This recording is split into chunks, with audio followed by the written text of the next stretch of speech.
That's not a good sign.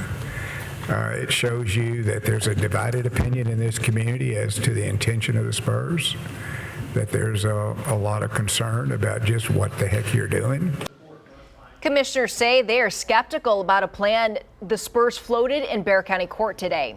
It would allow the Silver and Black to play 2 home games in Austin next season, also a game in Mexico and another in the Alamodome. A Spurs representative told the court the franchise is committed to staying in San Antonio. But as KENS 5 reporter Matt Houston explains, the proposal might have touched a nerve. Can you grab those Spurs cards? In this archive, Keldon was only in town about a week when he signed these for us. records, data, and chronicles are kept on 2.5 by 3.5 cards. That makes Jeff DiPietro You know, Kwai. a sort of bookkeeper. When I first started working for my father here, I kind of thought of this place as a museum where we were allowed to sell stuff. They're sports artifacts, but they helped write local history. DiPietro would tell you the Spurs, in particular, reflect a city creed. There's like a sort of humbleness in San Antonio, but it comes out in our character.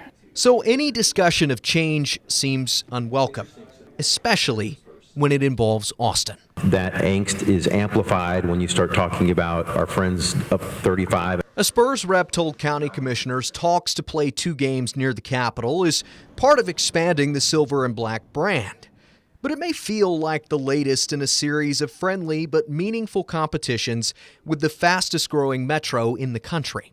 It feels unfair to some of the fans that they're getting something else and from us.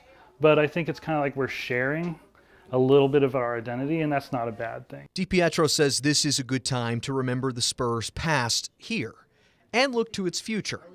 He's confident there will be more stories to write and more records to keep.